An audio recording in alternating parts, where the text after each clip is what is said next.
Welcome to the AI Silicon Valley podcast, where we cover all the topics related to artificial intelligence. We're in the heart of Silicon Valley here in Palo Alto, California. This is podcast number 16.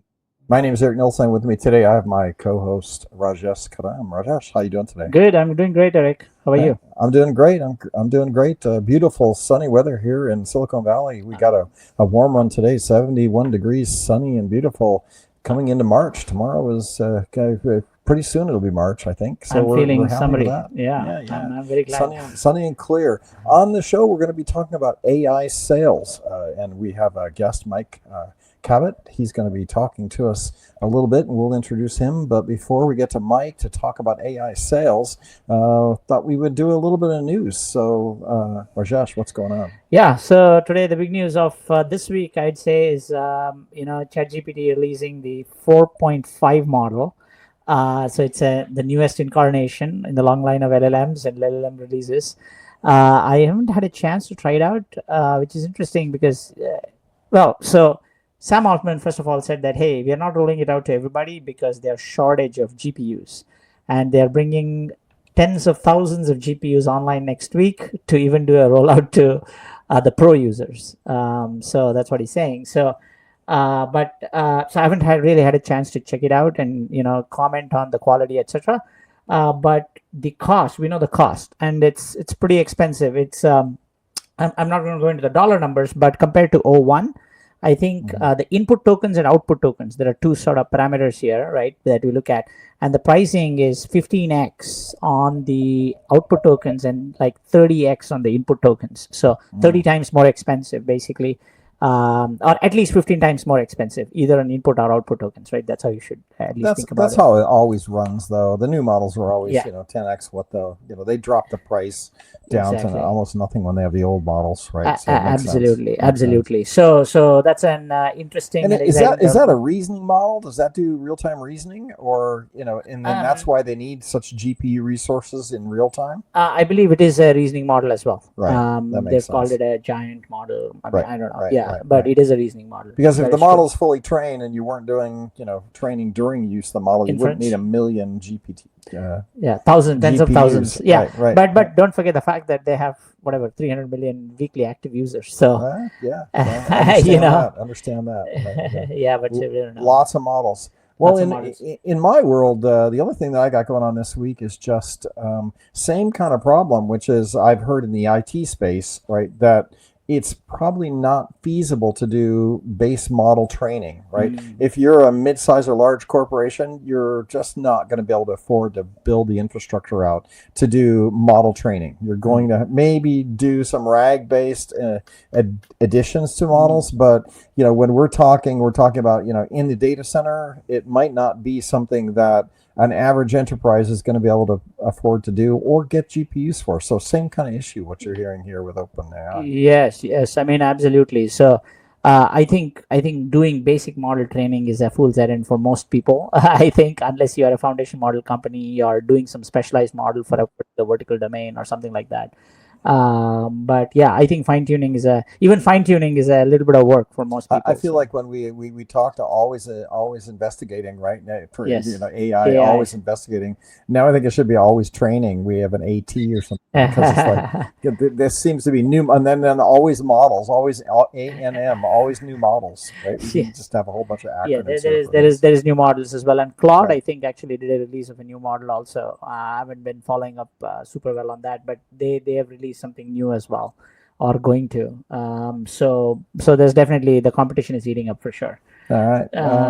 So I know there were some lawsuits going on. Google was getting himself sued again. So that's an interesting one. So there's a company called Chegg, CHEGG, which back in the day used to actually ship textbooks to college students.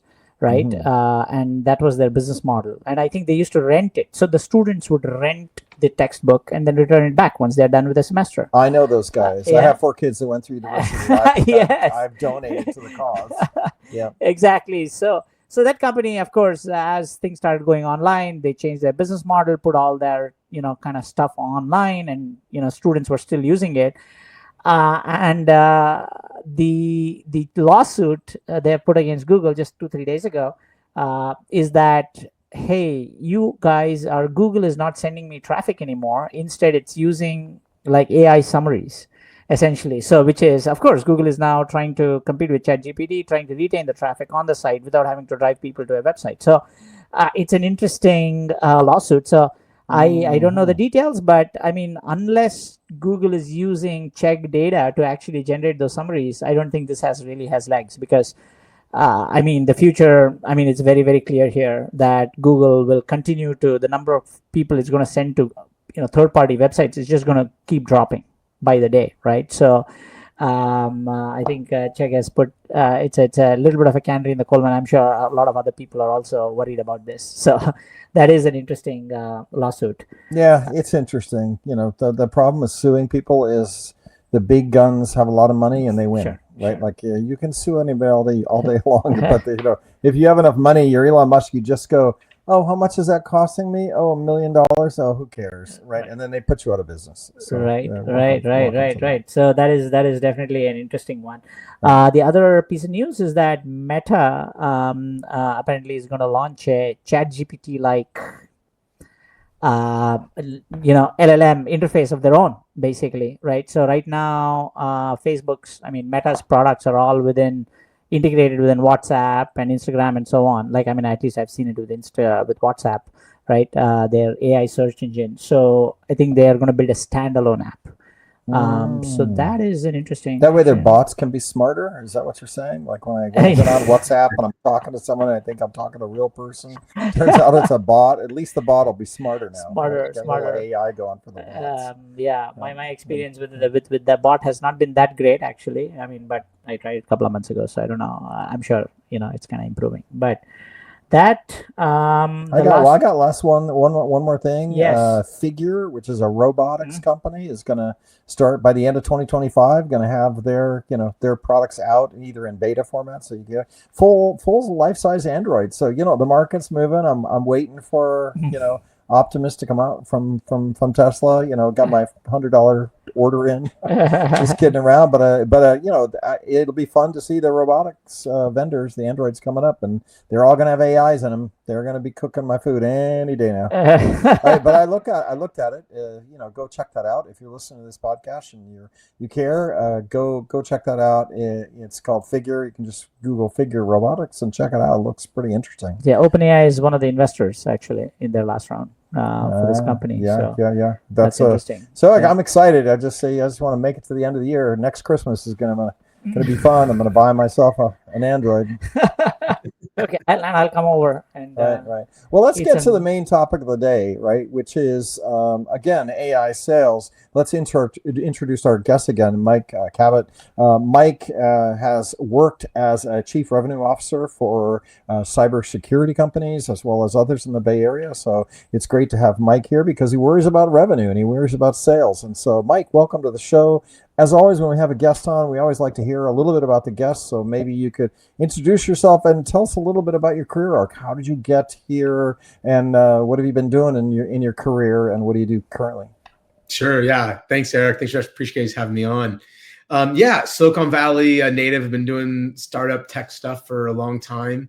How did I get here? Wow, that's a big question. I'll try to make it quick, but early in my career, I worked sort of in BI and analytics and kind of big call center deployments, and learned a lot about sort of how do you run really big cycles. This was before, AI was sort of a thing, but learned a lot about sort of those sorts of heavy enterprise cycles.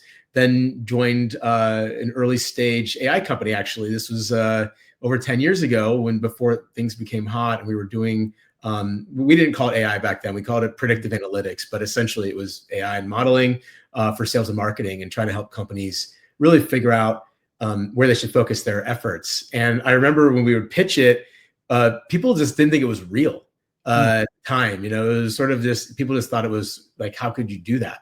And I used to tell people, it's not magic, it's just math.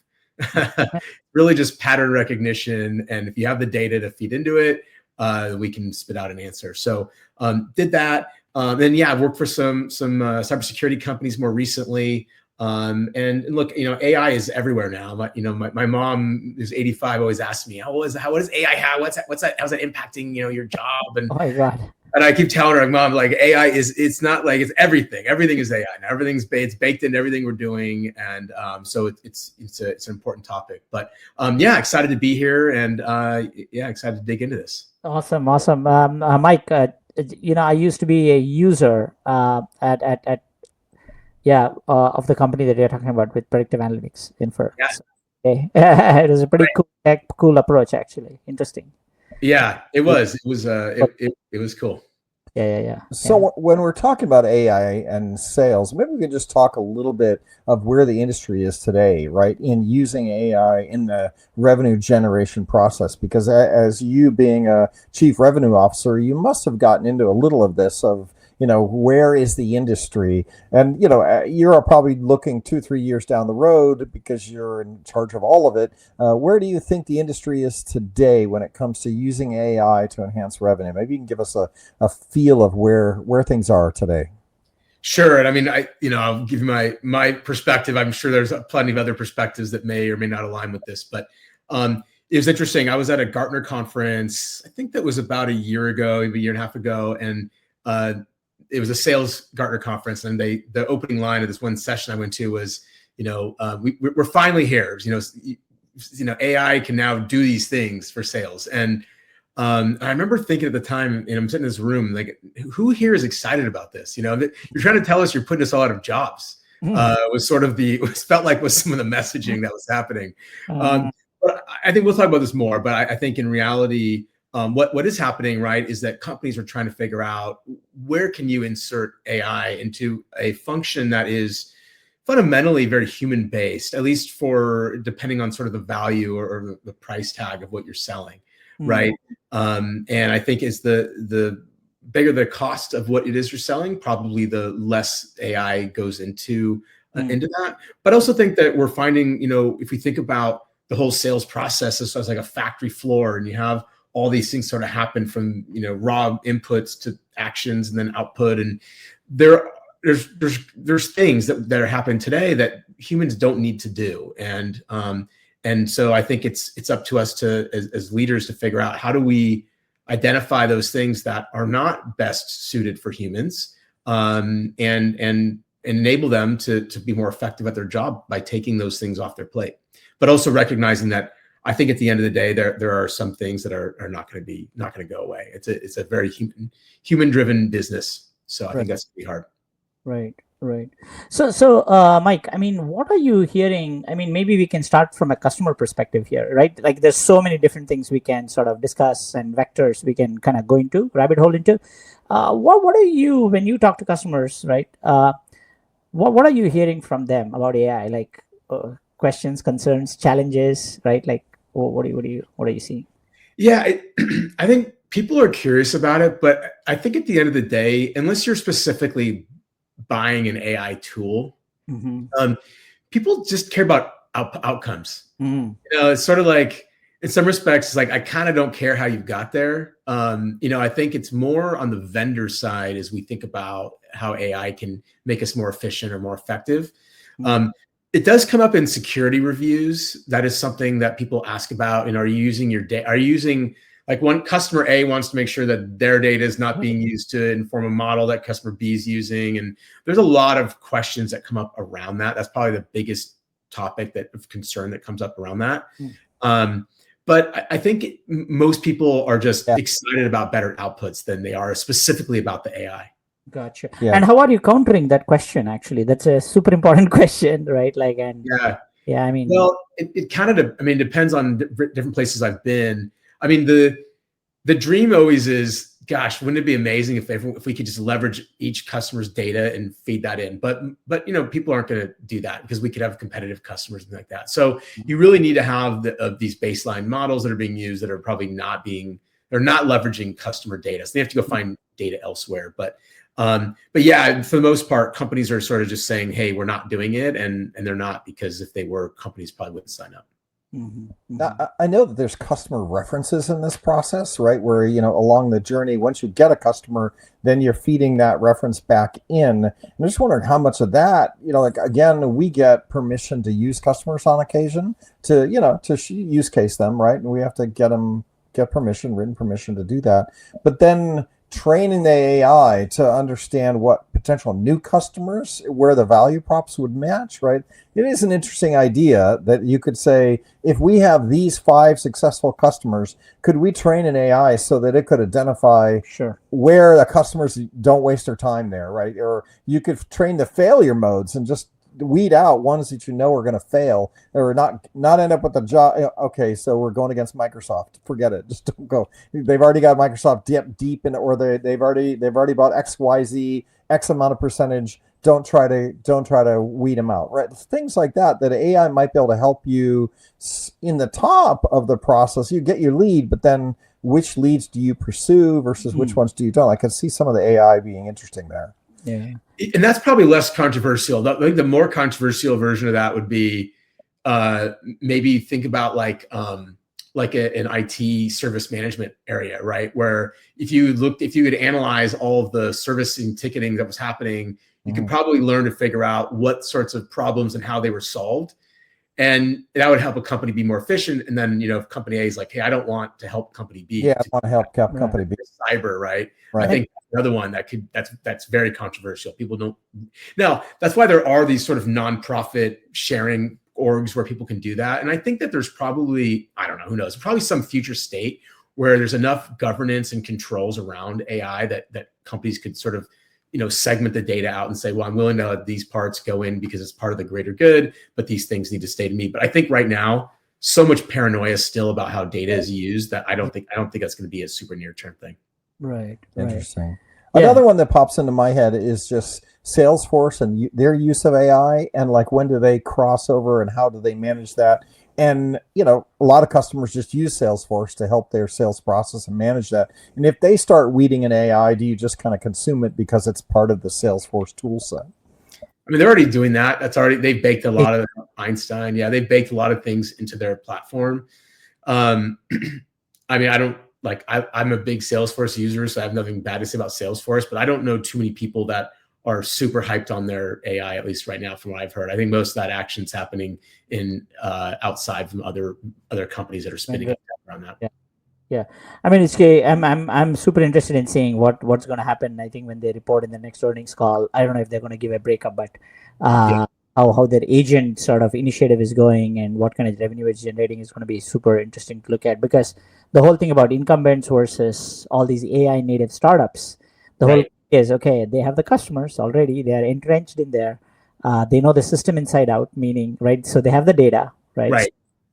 They are in a really good position to do some stuff. But I think, again, I think AI native tooling and interfaces, etc., are way more flexible compared to a Salesforce, for example. A little bit. Oh, sorry, go ahead, Eric. No, let's go ahead. They'll probably buy somebody. So I'm going to go because I got this one. Yeah. So a little bit of me thinks, are you going to have to fire your AI model if they don't make quota, right? Like how much of this is going to be, like a new role, right? Where you're going to have to worry about how effective your AI is with regards to closing deals, right? And like, is the IT, CIO going to have to start engaging with the CRO chief revenue officer, in order to come up with a combination that's effective as AI becomes more and more relevant in all interactions, right? So that's one that pops into my head here, right? Like nobody likes Salesforce, but okay, then, does it give you a competitive edge? What tools are you going to use? And do you have to worry about tools? So in your roles, did you have to worry about the tools? Absolutely. I mean, a lot of time on tooling. I mean, part of that is I am into that too. I mean, there's some sales leaders that just are not, they sort of hire an ops person to sort of manage the tool setting, the tooling, and they don't. But for me, because I've sold those sorts of tools, I'm pretty interested in it. The idea that you'd have a salesperson in like an AI agent or something like essentially a substitute for that. I don't know how far off that is. I think, again, if you think about like this, if you put it on a scale, the bigger the price tag, the probably less likely you're going to have that. But it also could be at different parts of the process, right? Like, Josh, we've talked about this, right? Like, are you going to have SDRs do SDRs just become AI agents that just are functioning? And So yeah, there probably will need to be ways to think about reviewing that and how do you tune it and optimize it and everything else.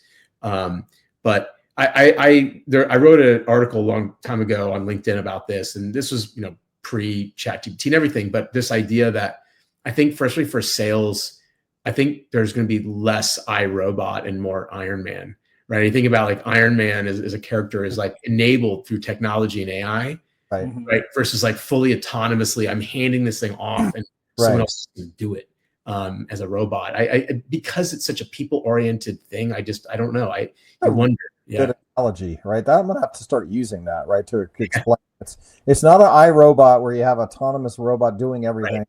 It's an Iron Man. It's going to help you, right? I mean, I'm going to take a slightly differing view here. I mean, we're talking about sales today, certainly, but like, if we look at the integrated funnel between marketing and sales, I think there's going to be a lot of autonomous functioning happening further upper funnel, right? And as you come further and further down the funnel, where a salesperson has to, like you bring the human, of course, right? Like that. But upper funnel, I think there's a lot of autonomy that an AI agent can have and go and execute, right? And get you that meeting, actually. So, I mean. Yeah. You know what this reminds me of? You ever heard of LinkedIn Sales Navigator back in the day? Yeah. Well, LinkedIn was all about Sales Navigator and social selling and lead gen based on social and your LinkedIn profile, all that. Right. Where is that today? I don't know, a lot of people still use LinkedIn. Yeah. But I mean, that's a go-to thing for most salespeople. But that is so human-driven, for example, right? Like I got to go put in the criteria, put in the filters, and then it pops out some names, and then I go try to figure out how to reach them, put them in a sequence, and so on and so forth, right? So there's all this kind of quote-unquote grunt work that's involved. So some of that definitely can be taken over.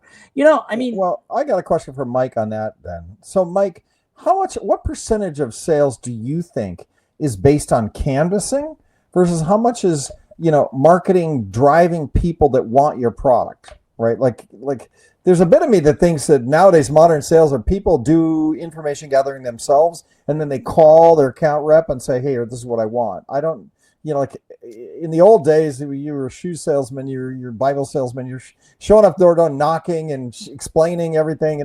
But, I feel like it's shift. Where do you feel that is when you're talking sales processes?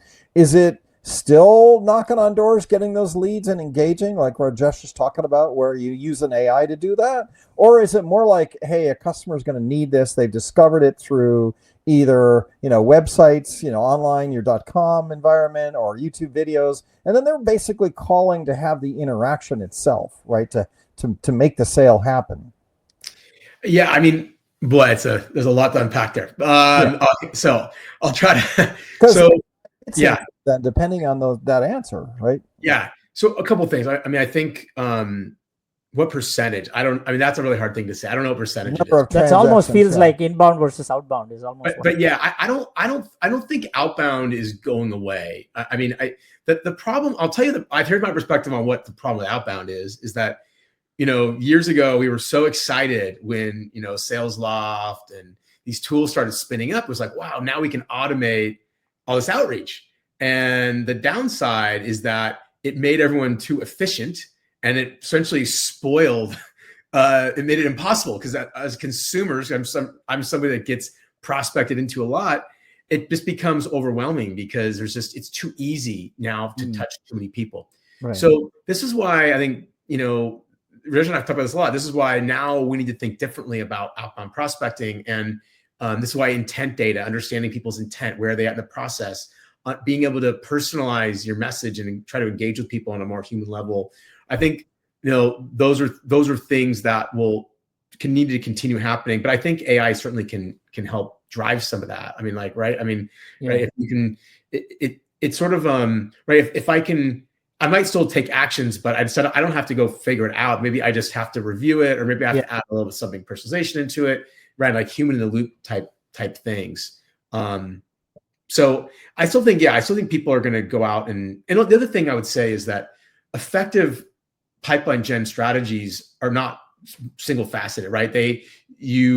Marketing's driving people in. I'm gonna try to go out to people. The problem if you don't do any what I would call sort of spear phishing, right, where you're going out and trying to bind to people, is that you're really just left with whatever that net sort of drags in. And like, a lot of times it's sad, but you get a lot of stuff in that net you're not interested in. You get an old food or the wrong animal or whatever. So I think, and again, AI can probably make that more efficient, but I don't. It's still going to require, I think, some level of human involvement for some anyway. Yeah, I mean, let me present a picture to you, Mike, and then you tell me, right, like what you think. AI CRO, right, like AI CMO, AI CRO, or right. So that's one picture that's painted where this person, okay, is gonna have a bunch of agents at his disposal, he or she, and they're gonna use these agents to figure out, right, to get their job done, right? And that's a very plausible scenario, actually, right? Like, I mean, so maybe it's the VP of RevOps who's gonna have 20 different things, each doing some very automated sort of actions. And then you may have a PR person, which is very high touch. Of course, he or she may also be using AI tools, but it's much more human touch involved there, perhaps, right? So different functions are going to have different levels of human touch. But what do you think? I mean, is that like, how does that sort of sit with you, right? Like, I mean, 5 years from now, 3 years from now, that's totally a plausible sort of scenario. Absolutely. I mean, you actually probably would have a specialized person, like a head of sales automation or something. We'd definitely have somebody that, I mean, your ops person would probably oversee it, but but they own a lot of other things. I would imagine this would require, because it requires someone really focused, because the thing is, you need to, I don't know, I mean, this is what we're all sort of speculating here, right? But like, you need to monitor what these things are doing, actually, like, check, make sure they're not saying weird things or doing weird things. Then you have to also, just like from a metric standpoint, you have to manage, and is that trending in the right way? And then based on those results, like, you have to tune and tweak, right? And also things change, like maybe your ICP changes, or maybe I think that's where some of the cool stuff would come into place. Like, maybe you realize through the data that you're like, oh wow, our ICP is shifting up market, or maybe it's shifting to different industries, and maybe we need to sort of change some of the stuff we're doing. So I think people are going to have to be looking at all that and trying to figure out, where do you move all the pieces. That seems very viable, like, to me in the future. But again, like, you're going to go negotiate $1 million deal, and you're going to send a robot a digital person to go do that. Like, maybe if it's a digital person on the other side, and they're going to like digitally negotiate with each other. But like, until that happens, if I'm as a buyer, I'm like, no, I don't want to do that. Like, I want to talk to a person, because as a buyer, I think I'm going to get my best deal if I talk to a person. A robot, I would feel, a machine, I would feel like, no, I don't want that. Yeah. For me, it just seems like AI gives you information at your fingertips. So if they do ask a question, you should be able to get an AI just to answer it, in real time, and be able to shoot them back an answer really quickly, right? Because there's some topics you might not know, but if you got a smart AI at your Iron Man model, right, you're going to be able to just engage with your customer and give them the answers they need and get the data. You're going to look sharper. The engagement's going to go smoother, and you're not going to have a lot of outstanding AIs from meetings, because you're going to be able to get your answers much quicker. Action items. Yeah. This AI action items. Yeah. Actually, honestly, I mean, I think there's more than one startup that's doing this use case, where there's the buyer and the seller on the call, Mike, right? We know this buyer and seller on the call, and then there's a third party, an AI human face, right? Kind of thing that's also on the call, and that's answering any questions that a sales engineer would, for example, right? More questions and so on. So that's an example of where in real time the AI is helping out in the conversation, but yet is being guided by the humans on the call, right? Yeah. That's an interesting sort of example where I think it could be potentially useful. And maybe, Eric, I don't know. I mean, you're into humanoid robots, etc. So imagine you go into an in-person meeting and take a humanoid robot with you that's going to answer some of these questions. I don't know. It also, I mean, some of the interesting things I think are like, imagine if you're going into a negotiation, and the AI is able to sort of look at the last 100 negotiations that the company did that look just like this, and could able to say, these are the 3 sort of best ways. I mean, there's things like that would be super interesting and helpful. That's hard. A lot of that stuff happens through tribal knowledge and through coaching, right? Like you get your VP. Like when I was a rep, I would get my VP on the call, and he would say things, and I'm like, oh my God, I never thought about positioning like that, or wow, I didn't know we could do it that way, or whatever, right? Because sometimes when especially with negotiations, it gets there's a lot of creativity that needs sometimes, especially with these big ones, need to go into it. So interesting. I mean, talking about coaching, what do you think of coaching tools? So there's AI tools right now. I mean, I know of Hyperbound, just a shout out. I mean, I haven't used them, but they're on my feed. Like it's about AI coaching. So, you buy a license where you're going to train all your 20 or 30 people in your organization. And I mean, I use my own ChatGPT instance for brainstorming on a bunch of different topics. And it's great, actually, just like a back to back, back and forth, right? So any thoughts on that, Mike? Have you seen any positive results? Have you used it, any of these coaching tools? I haven't used it. I mean, I think you'd have to be the advantage of it would be that you could essentially standardize and you could make sure that the coaching was the best, right? Because if you think about a large organization, like what if you get stuck with the bum manager that's not very good at coaching? And so there's probably some benefits by standardizing on the best. The downside is that for any of us that have played sports or been coached in, I don't know, theater or work or whatever, there is a sort of human element to it. So I think it kind of depends on what sort of coaching it is.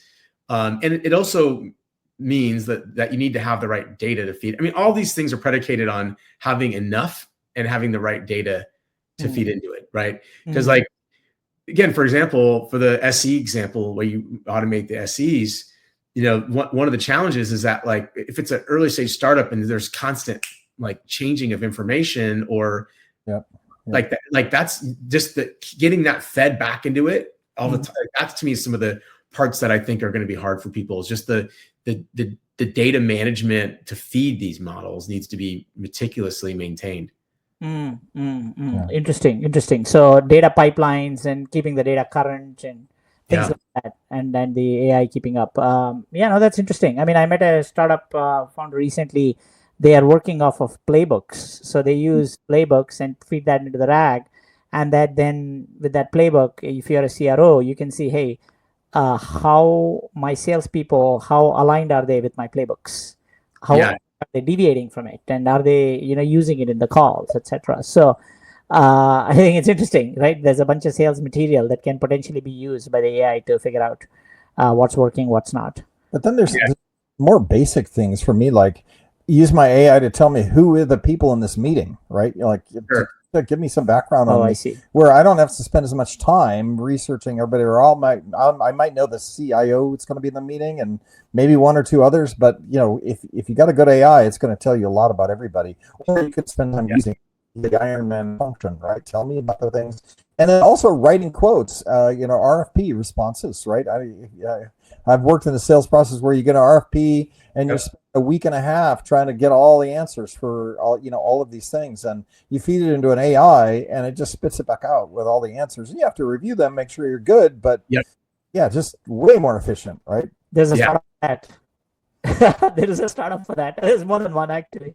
I mean, so there's a startup called Docket.ai. I know the founder, but so that's founded by Arjun. He was a CDO, a chief data officer at ZoomInfo. So that's one example, and he has competitors too, of course, right? So I think that's an example of a rote process, right, where a RFP takes multiple days, coordination across multiple parties in the organization.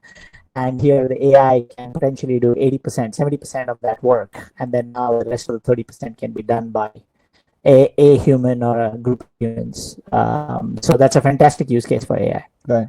So one of the things that I want to get to before we run out of time here is risks around AI. Like, what are the risks when you're dealing with AIs and sales processes? What do we have to worry about, right? Like, stealing people's information, copyright infringement, that kind of stuff for sure. I don't know because I don't work in sales that much, but Mike, do you guys ever get into the scenario of what do you have to worry about when you're engaging with customers? Sure. I mean, I think that the biggest concern that comes up is at least customers, if they're buying your product, want to understand how their data is being used, by your product, and is it being sort of spread across customers? So that's one thing that comes up a lot, and so having clear answers around that's important. But I think the other challenge I think about is like leveraging AI, and so for example, many years ago when I was at Infer and we were building these models, one of the challenges is that people would say, "Hey, we want to know which companies in Europe we should sell to," and so they never sold in Europe before, so they would use all the data from North America sales. And the problem is that didn't necessarily mean that was actually, those are good indicators for selling into Europe. And so that's like one example of like not having the right data. Another thing I've seen is that, that we would build a model for somebody and they'd come back to us and say, this doesn't seem right. And we'd realize they're like, well, did you use the channel data? And we're like, well, yeah, we used it all. No. Our channel business is totally different. So if you feed that into there, it's gonna, and so you get into this, like, so you get a lot of like toil, there's like around like making sure that the right filters have been put in place and that the model was fed properly. And the problem is if you don't catch that, it can create bad things, right? It can send people down. Yeah. Yeah. Sorry, I didn't mean to interrupt, Mike. I mean, no. It just can send people down wasteful things with their time, and so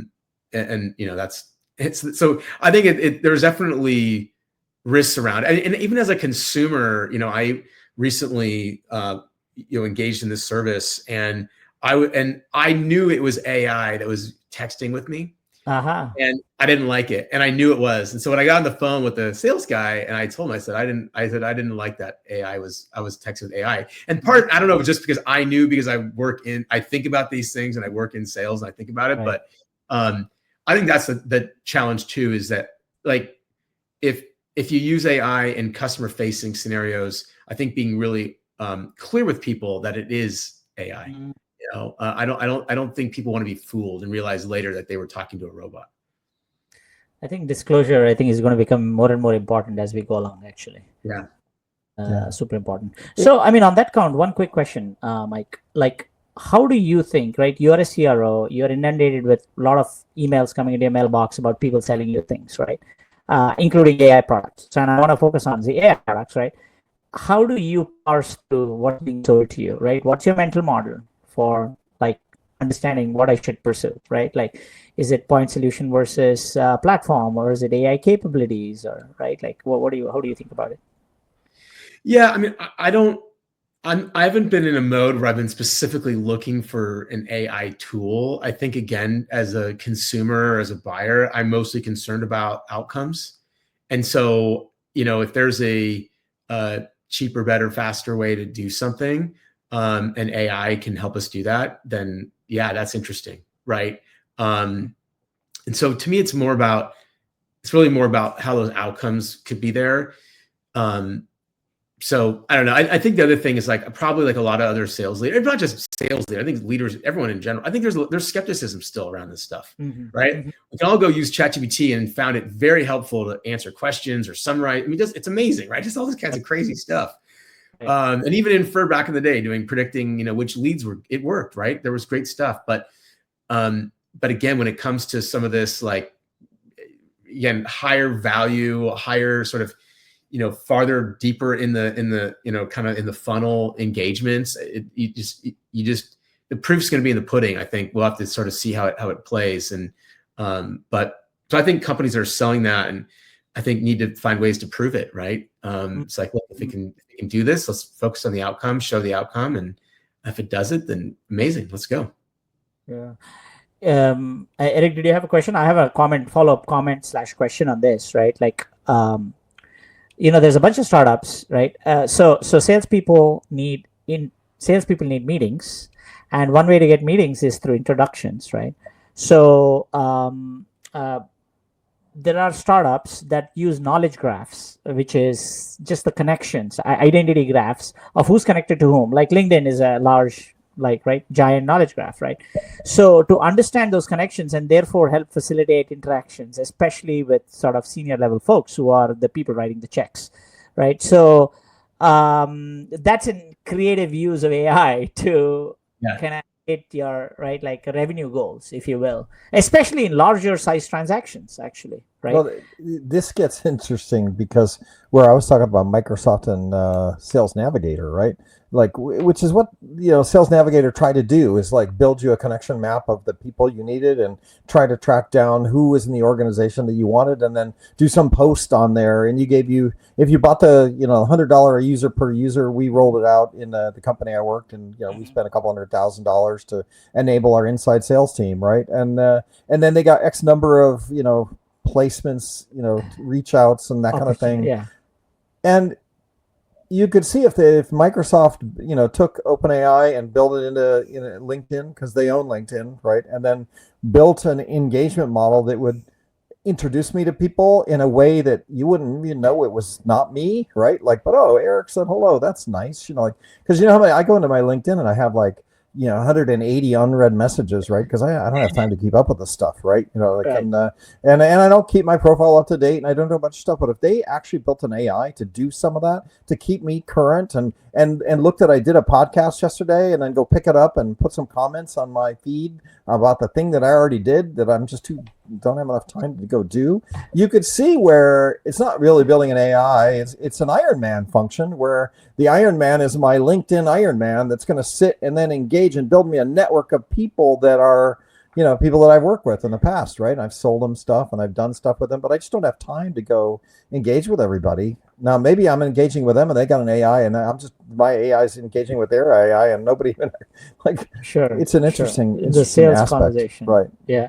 Actually, there is a startup I do want to mention, actually, which is doing AI native introductions, actually. So there's a company called Boardy, Boardy, and the way it works is that I don't know where I signed up. I think it was on LinkedIn, but the interaction is only with a phone number. You call a number, the AI answers you.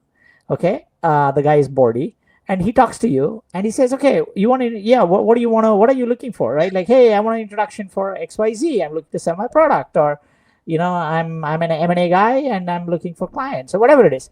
And it'll take the requirement, and it tries to find in its network, right, other people who are using Boardy to connect you to. And it's made like 2 introductions for me, 2-3 introductions. It's kind of cool. Wow. It works. Wow. And and the only thing you interact with is Boardy on the phone. Like, I just have the number. I can call it right now, and it's gonna do a thing with you, right? Amazing. So pretty cool, actually. So that is the next version of LinkedIn, so to speak, because they are trying to build a network themselves, right? Like, yeah. Sure. Yeah, an AI network, you wouldn't really need LinkedIn after a while, right? I mean, but of course, LinkedIn is going to try to integrate. It just knows everybody, and you just ask it what you want, and it just, I know these people here. Yeah, exactly. It's going to do a match, and it connected me on LinkedIn, on email, and then I took on the conversation from there. So, anyway, I mean, there's all kinds of interesting things, right? People are trying. Mike, we're figuring out we just don't need you. And we're sorry. Exactly. It's just like, why? We don't need any humans anymore. In fact, we're not real either. Right? Talking heads in front of black curtains. Right? That's right. Yeah. So, we definitely need CROs, clearly, right? And on the question of CROs and revenue, right? Here's one question for you, Mike. Like, AI companies are hitting like record revenue numbers super fast, right? Yeah. So Cursor is the sort of poster child, went from 0 to 100 million in like 12 months, right? And there's a few other examples. There's a list floating around now as well, right? AI startups. So you have that, right? And then another story which is shaping up is what some people are calling vibe revenue, which is to say, hey, some companies there's curiosity around what the startup is doing. People sign up for a pilot, maybe, or month on month. And then they discover in 3 months it's not really working, and then the thing drops off, right? What is your take, right? Like, as somebody who's responsible for generating revenue for companies, what do you think, right? Like, I mean, a small companies, 20 people, 30 people hitting like $1 billion, right? Like Telegram is an example, right? What's going on? Where do you think this is going? I don't know. It's crazy. I mean, we're seeing more of this, right? We get these crazy hype cycle. I think like it's starting to reflect like the TikTok, right? I feel like or a coin, any kind of or a coin, yeah. Right, it's the same kind of thing, right? Well,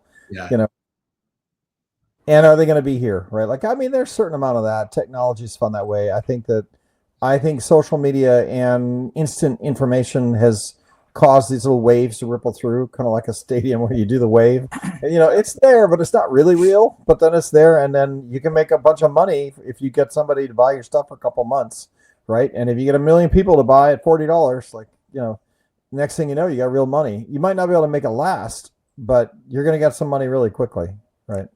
Yeah, I mean, it is real revenue too. I mean, some of it is kind of, there's a lot of churn, but some of it is real revenue. Like, I mean, Cursor, developer tool, coding, AI coding assistance, people are using it. People are saying, hey, oh my God, it improves my productivity by 10x or whatever, right? Like, so there's some real data too. So, well, the other thing that was happening is that it feeds on itself, because a set of people make money really quickly, and then they're willing to spend it really quickly on other things. And so you get like kind of this acceleration, because when people made a lot of money on Bitcoin, right, they were buying NFTs, right? Because they made money yesterday, I made $4,000, so I bought an NFT, and then somebody bid my NFT up to, and so I made more money, so then I went over and I bought these other things, and it's like a big circle of money, and it's a pyramid scheme, or it's like a bubble, and the bubble goes and it pops, and everybody loses all their money, right? So I don't know.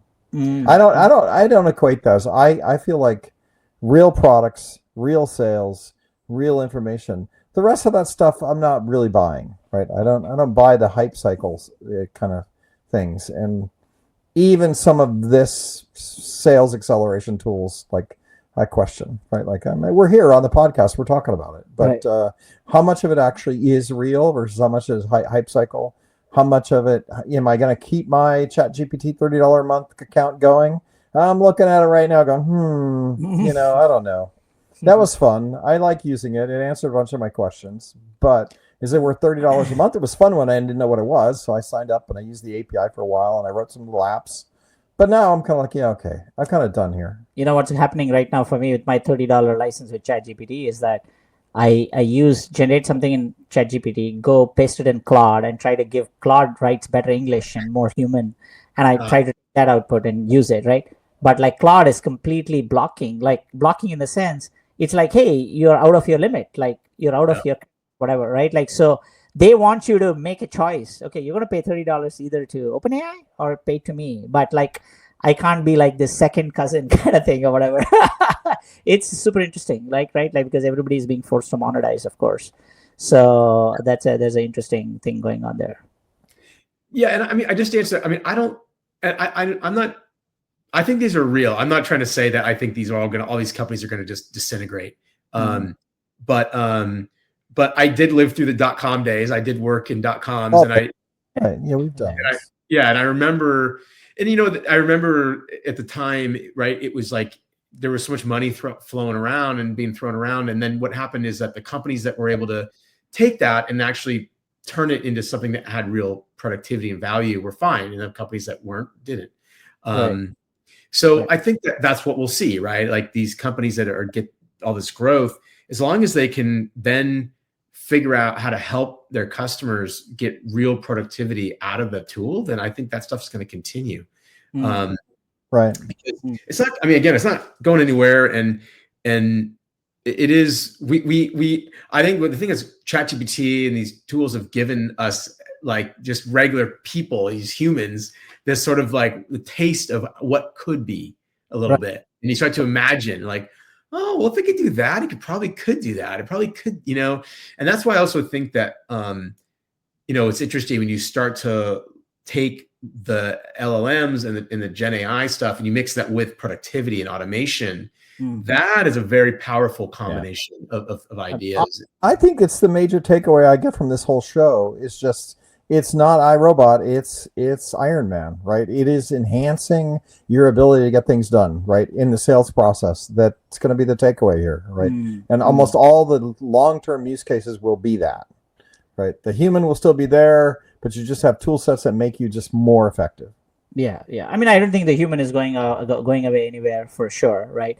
I mean, but the kind of framework that I think of is services market is a $10 trillion market, right? And like software as a service is, I don't know, 3.5 billion or something like that. No, 350 billion, right? So really, this whole AI spend is going after that $10 trillion, which is human beings doing different kinds of things, right?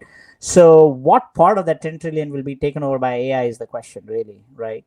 The rest of it, of course, the humans will continue to do, right? So I think we are in a major upskilling, reskilling cycle now. I think it's already started, and for the next several years, right? So I think for all quote unquote white collar professionals, it's just a question of, okay, how do I leverage AI, right? And to make my job easier, better, faster, right? Like, I like the Iron Man analogy. Yeah, it's a good one. The only place I wouldn't want to be is coding right now. So, coding, you could argue that we might just get AI taking over that. And, all we're going to do is ask it to write some more code and it's going to go do it. So I wouldn't want to be there. Yeah. I think for me, in sales, I think it's like the two axes of like, how early, the earlier in the funnel, the probably more can be automated. And then also at the very end of the funnel, right? Oh, and then I think it's the dollar size of what you're selling. And I think, so like the later in the funnel and bigger dollar size, the probably more need for humans. Interesting. So the very end of the cycle, you mean like signing the contract, getting the purchase, or I just mean around just like the customer aspects of it, like the billing and getting contract. Like it's like salespeople shouldn't have to be even probably going in and creating DocuSigns or like that should just all be done. Right. So as we come up to the hour, which we try to be respectful and keep you only here for an hour, and we're at 51 minutes here, so we're doing well. I always ask guests like, what excites you going forward and for the rest of 2025? You got some cool area. For me, it's Androids, right? As you might have noticed, I like the idea of where the Androids are going. And then what also scares you or what keeps you up at night? So I'll hit you with those two questions, and you can deal with whichever you want in what order. But those are the two that I like to ask the guests at the end of the show. Sure. I don't know if I have great answers, but I think what excites me, I am excited about what's happening around all this automation, right? I think again, you've seen things now with Gen AI mixed with automation, and that is like just stuff it's like futuristic, right? It's like the Jetsons, and I think I'm excited about seeing how that's going to develop. What makes me nervous? I think just again, anytime you have these like big hype cycles and just a lot of like noise and it's made it that's challenging, but also it's made it harder to sell. I think outbound prospecting has just gotten so hard. And I think, like there's some new things that are coming out that I think could be interesting around it, but I think that's something that's concerning. I think it's not just because it impacts my job, but it actually impacts everybody, right? Like part of why it worked is because people are connecting. You're finding, right? Like as a seller, I'm trying to help you solve a problem, but if I can't go out to you, then I have to rely on other ways to connect with you. I think that ultimately that doesn't do buyers a service either. Oh, it doesn't do buyers a service. Interesting point of view. Okay, because buyers are trying to do as much of their own research as possible, right? It's impossible. You're just getting. I mean, yeah, it's like. Trying to stave off the sales guy for as long as possible, basically. Yeah. You know what keeps me up at night? I talk about what excites me, Androids. You know what keeps me up at night? Keeping my job. Am I going to be part of the train wreck, right? Of the AI taking over everything, right? So that's what I worry about. Right? No, I think, this is great. Right. So other thing that I ask a guest is, Mike, are you on X or any other place? Do people need to follow you, or are you engaged out in the world in social media, or is that just my gig? I always try to do a shout out. If you want to find Mike, look him on at Facebook, LinkedIn, or Twitter. Yes. On X, I am M Cabot. And on LinkedIn, I think I'm Mike Cabot, /Mike Cabot. So either way. Those that made it to the end of the podcast, M Cabot, CABOT. So MCABOT. Go give him a follow and a like, and tell him you heard him on the Silicon Valley AI podcast. Thank you. Yeah, I'm not on X much, but definitely on LinkedIn a lot. LinkedIn. Mike Cabot, MikeCabot. Awesome. Well, Yeah, hey, it's Mike. been fun, Rajesh. Anything else to No, this is fantastic. Take us I out at really, the end of the day. yeah, this is really enjoyed the show. Mike, thanks for coming on. I look forward to, of course, seeing you, continuing the interactions. But all good. I'm good, Eric. If you want to close out. All right. Well, I'll just close that. This has been the real me, not fake. And so thanks for listening. And we'll be back again next week. We do these every week. Give us a like and a follow. We are on Spotify. Apple. We're on Apple. So the AI Silicon Valley. I just podcast. changed. And YouTube as well. So give us a link and a follow, like and a follow. We'd appreciate it. And recommend it to your friends. We will always talk about AI, and it's going so fast that it's great to listen. If you made it this far, you're probably already a fan. So have a great rest of your week, guys. Thank you. Thanks. Cheers.